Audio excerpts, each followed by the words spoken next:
இயேசு கிறிஸ்துவின் இடையே நேற்று நாமத்தில் அன்பு நாள் வாழ்த்துக்கள். மறுபடியும் உங்களை சந்திக்கிறதுல மிகுந்த சந்தோஷம். இந்த நாளும் கர்த்தர் உங்களை பார்த்து சொல்லுகிறார், நீங்கள் தவிர்க்க முடியாத ஒரு ஆசீர்வாதமாய் மாறப்போகிறீர்கள். Yes, you are an unavoidable blessing. இப்படி கர்த்தர் உங்களை மாற்றப் போகிறார். வேதத்தில் சில நபர்களை உங்களுக்கு காண்பிக்க விரும்புகிறேன். இவர்களுடைய ஆரம்பத்தில் அவர்கள் குடும்பங்கள் அவர்களை தவிர்த்தது, தேசங்கள் அவர்களை தவிர்த்தது, இவங்க எங்களுக்கு தேவையில்லை அப்படின்னு வேண்டான் வைத்த நபர்களை அவர்கள் மேல் கர்த்தருடைய டைம் வந்தபோது அவர்கள் அன்அவாய்டபிள் பிளெஸ்ஸிங்காக மாறி போனார்கள். இவங்க இருந்தாதான் ஆசீர்வாதம், இவங்க மூலம்தான் ஆசீர்வாதம். அப்படிப்பட்ட சில நபர்களை உங்களுக்கு காண்பிக்க விரும்புகிறேன்.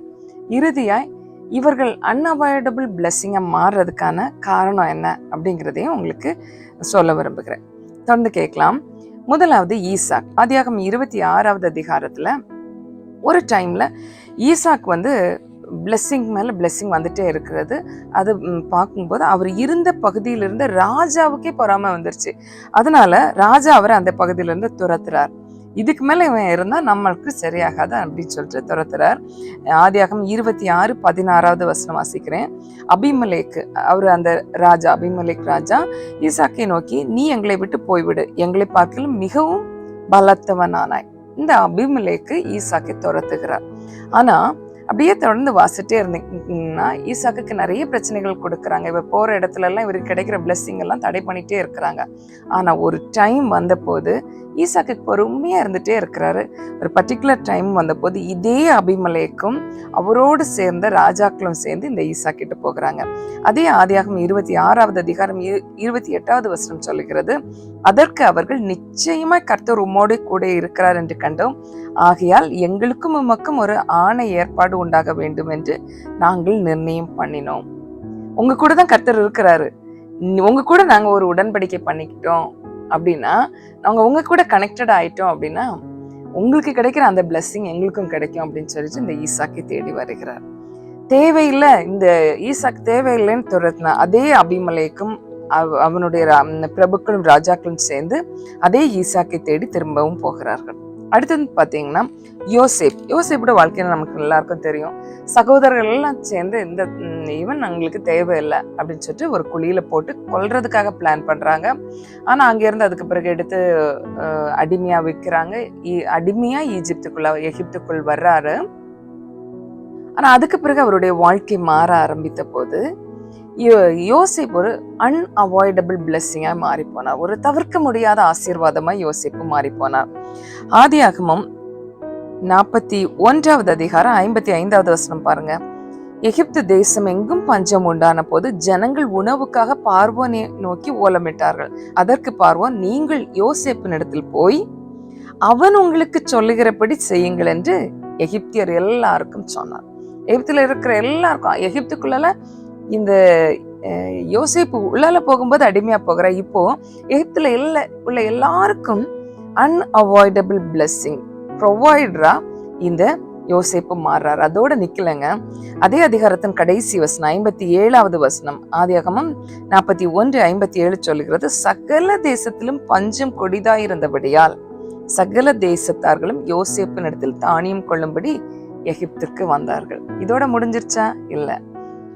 அவருடைய எந்த சகோதரர்கள் இந்த யோசேப்பு வேண்டாம் அப்படின்னு சொன்னாங்களோ அதே சகோதரர்களுக்கு இப்ப யோசேப்பு உணவு கொடுத்தாதான் முடியும். யோசேப்பை அவாய்ட் பண்ண முடியாத அன்அவாய்டபிள் பிளெஸ்ஸிங்காய், தவிர்க்க முடியாத ஆசீர்வாதமாய் கர்த்தர் மாற்றி விட்டார். அடுத்ததான் இன்னொரு நபரை காண்பிக்கிறேன். தாவீது, நம்ம எல்லாருக்கும் தெரிந்த தாவீது. இந்த தாவீதனுடைய ஆரம்பத்துல இவர் மேல தேவ அபிஷேகம் இருக்கிறத சவுல் ராஜா கண்டுபிடிச்சதும் என்ன பண்றாரு அப்படின்னா, இந்த தாவீதை கொல்றதுக்காக துரத்துறாரு. சவுல் மட்டும் துரத்தலைங்க, சவுலும் ஹோல் இஸ்ரவேல் ஆர்மி ஃபுல்லா. அப்ப அவங்க எல்லாம் பக்கத்து நாட்டுல உள்ளவங்க கிடையாது, வேற தேசத்துல உள்ளவங்க, எல்லாம் இஸ்ரவேலர்கள் தான். இந்த ஹோல் ஆர்மியும் சேர்ந்து சவுலோடு சேர்ந்து இந்த தாவீதை கொல்வதற்காக துரத்துறாங்க. ஒரு இடத்துலயும் வர நிம்மதியா இருக்க விடல. நீ எங்களுக்கு தேவையில்லை, எங்க தேசத்துக்கு நீ தேவையில்லை, ஒன்னு நாங்க கொல்ல போறோம் அப்படின்னு துரத்துனாங்க. இவர் போகிற இடங்கள்ல, தங்குற இடங்கள்ல உள்ள ஜனங்கள் கூட அதே சவுல் ராஜாக்கு சொல்லிடுறாங்க. அப்ப யாருமே தாவீதுக்கு ஃபேவரா இல்லை, யாருக்குமே தாவீது தேவையில்லை அப்படின்னு தான் இவங்க எல்லாரும் நினைச்சிட்டு இருந்தாங்க. ஆனால் கடைசியில என்ன நடந்துச்சு தெரியுமா? ஒரு டைம் வந்தபோது, தட் இஸ் காட்ஸ் டைம் வந்தபோது இவர் அன்அவாய்டபிள் பிளெஸ்ஸிங்கா மாறிட்டார். இஸ்ரவேலுக்கு வேற ஆளே கிடையாதுங்க. இஸ்ரவேலை ஆள்றதுக்கு இவரை தவிர வேற ஆள் கிடையாது அப்படிங்கிறத இஸ்ரவேலர் ரியலைஸ் பண்ற டைம் வந்தபோது தாவீதை தேடி வராங்க. 2 சாமுவேல் 5வது அதிகாரம் 1வது வசனம். அக்காலத்திலே இஸ்ரவேலின் கோத்திரங்கள் எல்லாம் எப்ரோனில் இருக்கிற தாவீதின் இடத்திற்கு வந்து, எங்க தாவீது இருக்கிறாரோ அங்க இஸ்ரவேல் உள்ள எல்லா மூப்பர்களும் தேடி வர்றாங்க. வந்து, இதோ நாங்கள் உம்முடைய எலும்பும் உம்முடைய மாம்சமானவர்கள். 2வது வசனம் சொல்லுகிறது, சவுல் எங்கள் மேல் ராஜாவா இருக்கும் போதே இஸ்ரவேலை நடத்தி கொண்டு போனவரும் நடத்தி கொண்டு வந்தவரும் நீரே. கர்த்தர் என் ஜனமாகிய இஸ்ரவேலை நீ மேய்த்து நீ இஸ்ரவேல் மேல் தலைவனாய் இருப்பாய் என்று உம்மிடத்தில் சொன்னாரே. இதெல்லாம் தாவீது மேல சொல்லப்பட்ட வாக்குத்தத்தங்கள். இதெல்லாம் முதலே அவங்களுக்கு தெரியும். ஆனா அப்போ இதெல்லாம் அவங்க யாருமே வேல்யூ பண்ணல. தாவீது அவர்களுக்கு தேவையில்லை அப்படின்னு நினைச்சாங்க. இப்போ இதெல்லாம் சொல்லிட்டு சொல்றாங்க 3வது வசனத்துல, நீங்க தான் எங்களுக்கு ராஜாவா இருக்கணும்னு சொல்லிட்டு அவரை ராஜாவாய் மாற்றினார்கள். ஸோ தேவையில்லை அப்படின்னு ஒதுக்கி கொல்றதுக்கே பிளான் பண்ண அதே இஸ்ரவேலர்கள் இப்ப சொல்றாங்க, நீங்க இல்லைன்னா எங்க தேசம் இல்லை, நீங்க தான் எங்களுக்கு ராஜாவா ஆளணும் அப்படின்னு சொல்றாங்க. என்ன கேட்கிற அன்பு சகோதரி, அன்பு சகோதரா, உங்களை பார்த்து கத்த சொல்லுகிறார், நீங்க தேவையில்லைன்னு எந்த இடத்துல யார் உங்களை வெறுத்தாங்களோ அவங்க உங்களை தேடி வர போறாங்க. நீங்க அவங்களுக்கு அன்அவாய்டபிள் பிளெஸ்ஸிங்கா மாற போறீங்க. தவிர்க்க முடியாத ஆசீர்வாதமா நீங்க ஒர்க் பண்ற ஒர்க் பிளேஸ்ல மாற போறீங்க. நீங்க இருக்கிற குடும்பத்தில் மாற போறீங்க. நீங்க இருக்கிற சபையில் மாற போறீங்க. நீங்க இருக்கிற பகுதியில மாற போறீங்க. நீங்க அன்அவாய்டபிள் பிளெஸ்ஸிங்கா மாற போறீங்க. தவிர்க்க முடியாத ஆசீர்வாதமாய் கர்த்தர் உங்களை மாற்ற போகிறார். அடுத்ததான் ஒரு நம்பரை சொல்லி முடிக்கிறேன். தானியேல் பாத்தீங்கன்னா, தானியேல் பாபிலோனுக்குள்ளால வந்த ஒரு அடிமைகளில் நிறைய பேரை இஸ்ரவேல்ல இருந்து அங்க யுத்தம் செய்து பாபிலோன் ராஜா அவர்கள் அடிமைகளா பிடிச்சிட்டு பாபிலோனுக்கு வர்றார். அடிமையா இந்த பாபிலோனுக்கு வந்தவர் தான் இந்த தானியேல். இந்த தானியேல் மேல கர்த்தருடைய கரம் இருந்ததுனால இந்த தானியேலுடைய காரியம் ஜெயமாய் முடிந்தது அப்படின்னு சொல்லிட்டு தானியேல் 6வது அதிகாரம் அதனுடைய 28வது வசனம் சொல்லுகிறது. எப்போ ஜெயமா முடிஞ்சிச்சு அதுதான் விஷயங்க. நான் இப்ப அந்த வசனத்தை வாசிக்கிறேன். தானியேல் 6:28. தரிவின் ராஜ்யபார காலத்திலும் பெர்ஷியன் ஆகிய கோரேசனுடைய ராஜ்யபார காலத்திலும் தானியேலின் காரியம் ஜெயமா இருந்தது. இவங்களை பிடிச்சிட்டு போனது பாபிலோன் ராஜாக்கள். அடுத்ததா தரியு ராஜா அப்படிங்கிற ஒரு ராஜா ஆளுகைக்கு வர்றாரு. ஒரு ராஜா போய் அடுத்த ராஜா மொத்தமா மந்திரி எல்லாரையும் கலைச்சிருவாங்க. அவங்க புதியவங்களுக்கு ஃபேவர் ஆனவங்களும் வைப்பாங்க. ஆனா இங்க ராஜாக்கள் மாறிக்கொண்டே இருக்கிறார்கள். தானியேல் மட்டும் மாறவில்லை. தானியேலின் காரியம் எல்லாருடைய காலத்திலும் ஜெயமாய் விடுது. அன்அவாய்டபிள் பிளெஸ்ஸிங்காய் தானியேல் மாறி போனா. யார் மாறினாலும் சரி, தானியேல் அந்த பொசிஷன்ல இருந்தாகணும். தானியேல் இருந்தாதான் ஆசீர்வாதம் அப்படிங்கிற மாதிரி ஆயிப்போச்சு. ஸோ அப்படிப்பட்ட ஒரு புதிய காரியத்தை, புதிய சீசனை கர்த்தர் உங்க மேல ஓப்பன் பண்ணுகிறார். அதனாலதான் இதை கேட்க வைக்கிறார். இப்போ 4 நபர்களை நம்ம பார்த்தோம். இன்னும் பைபிள்ல பாத்தீங்கன்னா நிறைய பேர் இருக்கிறாங்க. புதிய பாட்டுல பாத்தீங்கன்னா பவுல் கிறிஸ்தவர்களை கொடுமைப்படுத்தின ஒரு நபர். அப்போ கிறிஸ்டியன் சர்ச்சுக்கு இவர் தேவையில்லாத ஒரு நபரா இருந்தார். யாருக்குமே இவர் தேவையில்லை அப்படிங்கிற மாதிரி இருந்துச்சு. ஆனா நியூ டெஸ்ட்மெண்ட்ல 27 புக்ல 13 புக்கை பவுல் எழுதி இருக்கிறார். அது மாத்திரம் இல்ல, சர்ச் ஹிஸ்டரியில பவுல் இல்லாம, இயேசுக்கு அடுத்ததா பவுல் இல்லாம சர்ச் ஹிஸ்டரி எழுத முடியாது. அப்படி அன்அவாய்டபிள் பிளெஸ்ஸிங்காய் பவுல் மாறி போனார். இன்னைக்கு எனக்கு ஒரு வேல்யூ இல்லை, நான் வெக்கப்பட்டு நிக்கிறேன், என்ன எல்லாரும் ஒடுக்குறாங்க, எனக்குன்னு பேசுறதுக்கு யாருக்கும் இல்லை, எனக்குன்னு யாரும் இல்லை, என் லைஃப்ல எல்லாம் ஏதாவது சேஞ்சஸ் வருமா அப்படின்னு என்னை பார்த்து கொண்டிருக்கிற உங்களை பார்த்து கர்த்தர் சொல்லுகிறார். நீங்க ஒரு நாள் வரப்போகிறது, உங்களுக்கு முன்பா அந்த காலம் துரிதமாய் வரப்போகிறது. எல்லாரும் சொல்ல போறாங்க, நீ இருந்தாதான் ஆசீர்வாதம், நீ இந்த இடத்துல இருக்கிறது எங்களுக்கு ஆசீர்வாதம், நீ இந்த குடும்பத்துல இருக்கிறது எங்களுக்கு ஆசீர்வாதம், நீ இந்த மினிஸ்ட்ரியில இருக்கிறது எங்களுக்கு ஆசீர்வாதம், நீ இந்த சபையில இருக்கிறது எங்களுக்கு ஆசீர்வாதம், நீ இந்த பகுதியில இருக்கிறது எங்களுக்கு ஆசீர்வாதம் அப்படின்னு உங்களை பார்த்து சொல்ல போறாங்க. இது சம்பவிக்க போகிறது.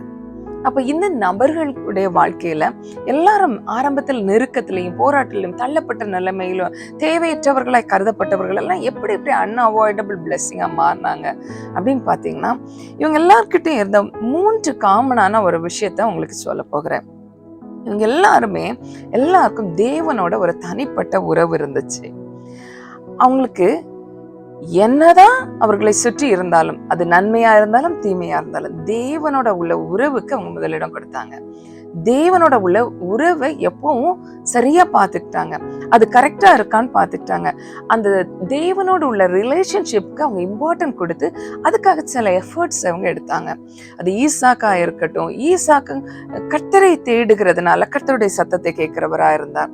அதே போல நம்ம பார்த்த யோசேப்பா இருக்கட்டும், ஆண்டவர் கொடுத்த தரிசனத்துல பிடித்து கர்த்தர் சொல்லுகிறத கேட்டு கேட்டு அவர் செய்துட்டே இருந்தார். தாவீதா இருக்கட்டும், இவர்கள் தாவீது, தானியேல், அப்புறம் பவுல், இவர்கள் எல்லாம் கர்த்தரோட தனிப்பட்ட உறவுல நல்ல கிளியரா இருந்தாங்க. அந்த ரிலேஷன்ஷிப்க்கு ரொம்ப இம்பார்ட்டன்ட் கொடுக்கிறவரா இருந்தாங்க. உலகத்துல எல்லாரையும் விட கர்த்தருக்கு முக்கியத்துவம் கொடுத்தவங்களா இருந்தாங்க. கடவுளை தங்களுடைய வாழ்க்கையில முதலிடம் கொடுத்திருந்தாங்க. நாம நம்முடைய வாழ்க்கையில கர்த்தருக்கு எந்த ஸ்தானத்தை கொடுத்திருக்கிறோம்? கர்த்தரோட சேர்றதுக்கு, அவரோட ரிலேஷன்ஷிப்ல இருக்கிறதுக்கு நம்ம ஏதாவது எஃபர்ட் எடுக்கிறோமா அப்படிங்கிறத செக் பண்ணிக்க வேண்டிய டைம் இதுங்க. ஆண்டவரோட சேர்றதுக்கு நான் ஒரு டைம்ல ஆண்டவரோட நல்லா இருந்தேங்க, அப்படி இருந்தேங்க, எப்படி இருந்தேங்கன்னு பழைய கதை பேசுகிறது இல்லை. இன்னைக்கு நான் எப்படி இருக்கிறேன், இன்னைக்கு ஆண்டவரோட என்னுடைய உறவு எப்படி இருக்கு? ஒருவேளை எங்கேயோ அது குறைஞ்சிருச்சுனாலும் கவலைப்படாதீங்க. This is a time to come back. திரும்பி வாங்க. கர்த்தர் உங்களுக்காய் காத்திருக்கிறார். அவரோடு இணைவதற்காக, அவரோட நீங்க அவரோட அந்த ரிலேஷன்ஷிப்ல மறுபடியும் அந்த ரிலேஷன்ஷிப்பை திரும்பவும் புதுப்பிக்கிறதுக்கு நீங்க சின்ன சின்ன எஃபர்ட் போட்டீங்கன்னா கர்த்தர் உங்களுக்காக பெரிய காரியம் செய்து உங்கள் பக்கத்திலே வந்து உங்களுக்காக காரியங்களை திருப்ப போகிறார். அவரோட ஜெபிக்கிற நேரத்தை ஃபிக்ஸ் பண்ணியிருந்தீங்க, அதை இப்போ செய்யாம விட்டுட்டீங்க. திரும்பவும் அந்த டைம்ல தேவ சமூகத்துல போய் காத்திருக்க போங்க. ஜெபம் அப்படிங்கிறது கஷ்டமான விஷயம் இல்லைங்க. அவரோட பேசுறது, நம்முடைய காரியங்கள் எல்லாம் அவர்கிட்ட சொல்றது, அவர்கிட்ட சொல்லி ஒரு லிஸ்ட் கொடுக்குற மாதிரி சொல்லிட்டு திரும்பி வருவதில்லை. ஜெபம் அப்படிங்கிறது 2-way கம்யூனிகேஷன். அவர்கிட்ட நம்ம பேச பேச அவர் நம்மளோட பேசுவா. இந்த சூழ்நிலைக்கு நீ என்ன பண்ணும் அப்படிங்கிற கைடன்ஸ் நமக்கு கொடுப்பார். நம்மளை அழகாய் நடத்துகிற நல்ல தகப்பன். நம்முடைய வாழ்க்கையில எது எந்தெந்த டைம்ல பண்ணும், எப்படி பண்ணும் அப்படிங்கிறதெல்லாம் சொல்லிக் கொடுக்கிறார். இதெல்லாம் நம்ம எப்போ புரிஞ்சுக்க முடியும்னா அவரோட தனிப்பட்ட உறவு சரியா இருக்கும்போது. அடுத்தது பாத்தீங்கன்னா, இவங்க எப்பவுமே கர்த்தர் சொன்னதை கேட்டு நடந்தாங்க. அது உங்களுக்கு ஆசீர்வாதம் வருவதற்கு முன்பு சரி, வந்த பிறகு சரி. சில நேரத்துல நாம சில காரியங்களுக்காக ஜெபிப்போம், அது கிடைச்சதும் அதுக்கு முக்கியத்துவம் கொடுத்துட்டு ஆண்டவரை செகண்டா வச்சிருவோம். அதுக்கு பிறகு பார்த்துக்கலாங்க. இப்போ நான் பிஸ்னஸ்ல பிஸி ஆயிட்டேன், நான் இப்போ வேலையில பிஸி ஆயிட்டேன், இப்போ நான் பேபிக்காக ரொம்ப வருஷம் காத்துட்டு இருந்தேன், இப்போ எனக்கு பேபி கிடைச்சிச்சு, ஸோ நான் என் பேபி கூட நான் பிஸி ஆயிட்டேன், எனக்கு இந்த பிளெஸ்ஸிங்னால நான் பிஸி ஆயிட்டேன், ஸோ ஆண்டவரை செகண்டரியா வைக்கிறது. அப்படி இல்லாம இவர்கள் எல்லாம் என்ன பண்ணாங்கன்னா, கஷ்டமான சூழ்நிலையில எப்படி ஆண்டவரை தேடினாங்களோ அதே போல இவங்களுக்கு பிளெஸ்ஸிங் வந்த போதும், இவர்களுக்கு தாவீதெல்லாம் ராஜாவாய் மாறின பிறகும் ஆண்டவர் சொல்ற சின்ன சின்ன சின்ன ஸ்டெப்ஸை கேட்டு கேட்டு செய்தார். ஈசாக்கு அதே போல. அதனாலதான் அந்த பஞ்ச காலத்துல அவர் அங்கே இருந்தார், 100 மடங்கு ஆசீர்வாதத்தை பார்த்துக்கிட்டார். யோசிப்பு அதே போல கர்த்தர் சொன்ன தரிசனத்துல நிலைத்திருந்து கர்த்தர் அனுதினம் என்ன செய்ய போகிறார் அப்படிங்கிறத கேட்டு செய்ததுனால அவர் அடிமையாய் போனவர் அரசனாய் அவருடைய வாழ்க்கை உயர்த்தப்பட்டது. இப்படிதான் தானியேல் அடிமையா போனார், ராஜாவுக்கு அடுத்த ஸ்தானத்தில் வைக்கப்பட்டார். இப்படி ஒவ்வொருத்தரையும் சொல்லாங்க. இவங்க எல்லாம் இவங்களுக்கு ஆசீர்வாதம் வந்த பிறகும், தானியேல் பாருங்க, தானியேலுக்கு இப்போ ஒரு பெரிய பொசிஷன் கிடைச்சிருச்சு. இப்போ ஒரு சட்டம் வருகிறது, இனி யாரும் பிரேயர் பண்ணக்கூடாது. ஆனா தானியேலுக்கு பழக்கம் என்ன? 3 நேரம் ஆண்டவர் கூட பேசுற பழக்கம், மினிமம் 3 times பேசுற பழக்கம் இருந்துச்சு. என்ன சட்டம் வந்தா என்ன, சட்டம் வந்துருச்சு, இந்த சட்டத்தை நான் ஃபாலோ பண்ணலன்னு எனக்கு இருக்கிற அந்த பெரிய போஸ்டிங், என்னோட இந்த உயர்வு போயிருமோ அப்படின்னு சொல்லிட்டு பயப்படல. எனக்கு தேவை என் உயர்வை தந்த, இந்த உயர்வை விட, இந்த பிளெஸ்ஸிங்கை விட பிளெஸ்ஸிங்கை தந்த அவர் எனக்கு தேவை அப்படின்னு சொல்லிட்டு அவரை தேடி போனாங்க. அதனால உயர்வுகளை அவர்கள் தொடர்ந்து அவங்க வாழ்க்கையில உயர்வு. தானியேலுடைய பொசிஷன் அப்படி உயர்ந்துட்டே போச்சு. ஒவ்வொருத்தரையும் பார்க்கும்போது அவர்களோட ஆசீர்வாதம் குறைவே இல்லை. இவங்க ஆண்டவரை அதிகமா தேட இவங்க பிளெஸ்ஸிங்கை செகண்டரியா வச்சுட்டு ஃபர்ஸ்ட் ஆண்டவருக்கு ஃபர்ஸ்ட் ப்ரிஃபரன்ஸ் கொடுக்க இவங்க வாழ்க்கை உயர ஆரம்பித்தது. நம்ம வாழ்க்கையில எப்படி இருக்கிறோம்? பிளெஸ்ஸிங்ஸ் நமக்கும் ஆண்டவருக்கும் தடையா இருக்குதுன்னா இன்னைக்கு அந்த பிளெஸ்ஸிங்ஸை அடுத்ததா வச்சுட்டு, நம்ம வேலையை அடுத்ததா வச்சுட்டு, நம்ம எது ஆண்டவரை கிட்ட இருந்து தடை பண்ணதோ அதை செகண்டரியா வச்சுட்டு கர்த்தருக்கு முக்கியத்துவம் முதலிடம் கொடுப்போம். பெரிதான காரியங்கள் நம்ம வாழ்க்கையில வர ஆரம்பிக்கும். அடுத்தது கடைசியா ஒரு காரியம், இவங்க எல்லாருமே கர்த்தர் சொன்னதை மட்டும்தான் செய்யறாங்க. எத்தனை பெரிய ராஜாக்கள் வந்தாலும் சரி, எவ்வளவு பெரியவங்க வந்தாலும் சரி, அவர்களுடைய ஆலோசனைகளை இவங்க கேட்கறது இல்ல, கர்த்தருடைய ஆலோசனை கேட்டு நடந்தாங்க. நம்ம வாழ்க்கையில இன்னைக்கு கர்த்தருடைய ஆலோசனை கேட்டு நடக்கிறோமா? சில நேரத்துல ஒரு பர்டிகுலர் பொசிஷன்ல வந்த பிறகு நம்ம ஒரு ஹியூமன் ப்ளீஸரா மாறிடும். மனிதர்களை பிரியப்படுத்துகிறவர்களா மாறிடும். ஐயோ, அவங்க என்ன நினைப்பாங்களோ, இவங்க என்ன நினைப்பாங்களோ. இந்த தேவ மனிதர்கள் யார் என்ன நினைப்பாங்கன்னு எதை பற்றியும் கவலைப்படல. கர்த்தர் என்ன நினைப்பாங்க அப்படின்னு அனுதினமும் ஜாக்கிரதையா தங்களுடைய வாழ்க்கையை முன்னோக்கி கொண்டு போனாங்க. நாமளும் அப்படி இருப்போம் அப்படின்னா கர்த்தர் நிச்சயமா உங்கள் ஒவ்வொருவரையும் அன்அவாய்டபிள் பிளெஸ்ஸிங்கா, தவிர்க்க முடியாத ஆசீர்வாதமாய் இந்த உலகத்துக்கும் உங்களை சார்ந்திருக்கிற சமுதாயத்திற்கும் வைப்பார் அப்படிங்கிறதுல சந்தேகமே இல்லை. 3 காரியத்தை பார்த்தோம். இவங்களுக்கு தனிப்பட்ட தேவனோட பர்சனல் ரிலேஷன்ஷிப் இருந்துச்சு. அப்பிறகு எல்லாவற்றிலும் தேவனுக்கு முதலிடம் கொடுத்தாங்க. 3வது, கர்த்தர் சொல்கிறதை மாத்திரம் கேட்டு செயல்பட்டாங்க. உலகமோ மற்றவர்களை சொல்றதை இல்லை, கர்த்தர் சொல்றதை கேட்டாங்க. இதை நாம செய்ய ஆரம்பிப்போம் அப்படின்னா நம்முடைய வாழ்க்கையில பெரிய காரியங்கள் நடக்க ஆரம்பிக்கும். நம்ம இயர் எண்ட்ல வந்திருக்கிறோம். இப்போ அக்டோபர் மந்த் வந்துட்டோம். சீக்கிரமா நவம்பர், டிசம்பர் வரப்போகிறது. ஒருவேளை கர்த்தர் சொன்ன வாக்குத்தத்தம் என் வாழ்க்கையில நிறைவேறல அப்படின்னு சோர்ந்து போய் இருக்கிறீங்கன்னா ஒண்ணு மட்டும் செய்யுங்க. மறுபடியும் கர்த்தரோடு இணைந்து கொள்ளுங்க. கர்த்தரோட நேரம் செலவு பண்ண ஆரம்பிங்க.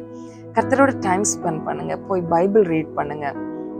ஃபுல் பைபிளை இனி போய் உங்களால ரீட் பண்ண முடியல, அட்லீஸ்ட் நியூ டெஸ்ட்மெண்ட்டை நம்ம ரீட் பண்ணி முடிக்கலாம். ஒரு நாள் 5 அதிகாரம் வைத்து வாசித்தீங்க அப்படின்னா 52 நாட்கள்ல நீங்க நியூ டெஸ்ட்மெண்ட்டை வாசித்து முடிக்கலாம்.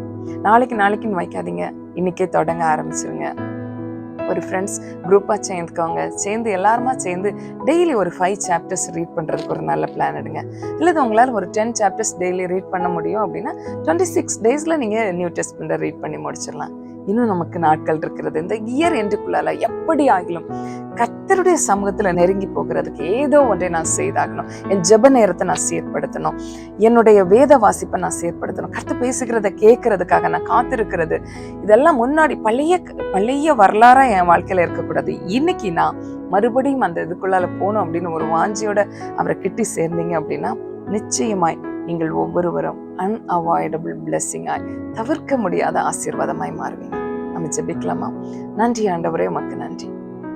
நீ பேசின நல்ல வார்த்தைக்காய் நன்றி சொல்லுகிறோம். இதை கேட்ட ஒவ்வொருடைய வாழ்க்கையிலும் அது அப்படியே சம்பவிக்கட்டும் ஆண்டவரே. என்னை கேட்கிற ஒவ்வொரு சகோதரன் வாழ்க்கையிலும் சகோதரி வாழ்க்கையிலும் மறுபடியும் உம்மோடு உள்ள உறவு கட்டி எழுப்பப்படுவதாக, உம்மோடு உள்ள உறவு இன்னும் அதிகமாய் க்ளோசர் ரிலம்குள்ளால வருவதாக, உம்மோடு நீர் பேசுகிறதை தெளிவாய் கேட்கிற அனுபவம் ஒவ்வொருவருக்கும் உண்டாகட்டும் ஆண்டவரே. இந்த நாளிலும் அவங்க எடுத்த புதிய தீர்மானங்களை நிலைத்திருக்க உதவி செய்யுங்க. வேதத்தை வாசிப்பதற்கு எடுத்த தீர்மானத்துல, ப்ரேயர் பண்ணுவதற்கு எடுத்த தீர்மானத்துல, உம்மோடு அதிகம் நேரம் செலவு பண்ணுவதற்கு எடுத்த தீர்மானத்துல, ஒவ்வொன்றிலும் அவர்கள் எடுத்த தீர்மானத்தில் நிலைத்திருக்க உதவி செய்யுங்க ஆண்டவரே. கூட இருந்து நடத்துங்க. பரிசுத்த ஆவியானவரை ஒவ்வொருவரையும் நீர் ஆட்கொள்ள வேணுமா ஜெபிக்கிறோம். நல்ல ஆலோசனை கொடுத்து வழி நடத்துங்க. இயேசுவின் நாமத்தில் ஜெபிக்கிறோம் சுவாமி, ஆமென். நீங்க ஒரு தவிர்க்க முடியாத ஆசீர்வாதம். God bless you.